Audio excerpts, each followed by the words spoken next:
Hi guys, so I'm going to show you the new ESCs I got from RC Timer.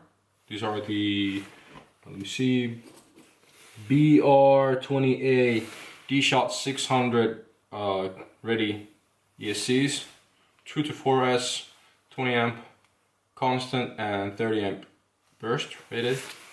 Very small, as you can see. They fit on the arm of a 130. Let me see if I can get that in focus. Hopefully, maybe. That's a really small ESC since it fits on the arm easily. There's actually space left on both ends of the arm of a 130.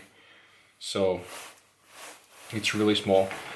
What I had in here before is the Racer Star 20 amps.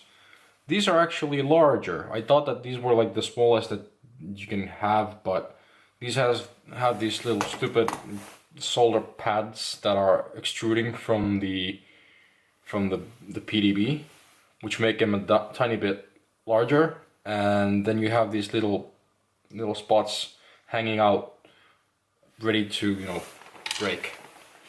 But I'm gonna take this apart and I'll show it to you up close so you can see what it's like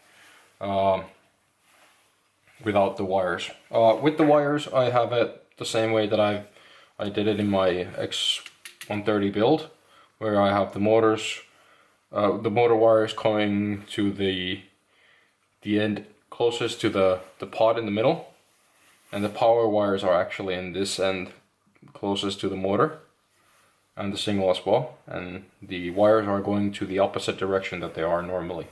This way you can fit these ESCs on pretty much anything.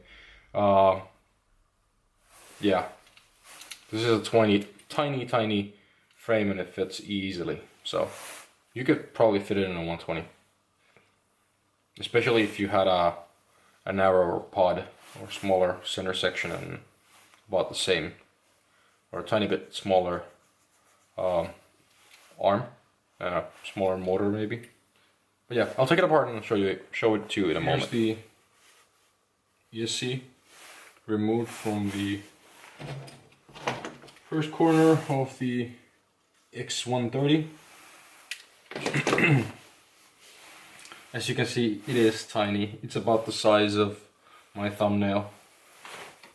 Here's a this was a Racer Star 20 amp something, and it's actually bigger, the Racer Star. So this can take more current. It's smaller. I like the layout a lot more because it doesn't have the stupid parts hanging out from the end. The signal wires are on the same side as all the other wires, instead like in this one that you have the signals on the other side. I don't really like that. I'm gonna start preparing it for my bigger build, 250. I'm gonna solder on the motor and then add the signal wires that came with it. These were attached, but I removed them because of the previous build that I had. I'm gonna attach the power wires as well, and then I'm gonna dip it in this thing. This is a, well, basically liquid electric tape, or yeah, rubber comp it's called in here, but I've heard of Plastidip and whatever. It's just basically rubber, liquid rubber that dries to be or become a waterproof seal. So after I get this part done and I dip it, I don't have to worry about shorting out the ESCs all the time when I land in snow. So yeah, I'll get working on that.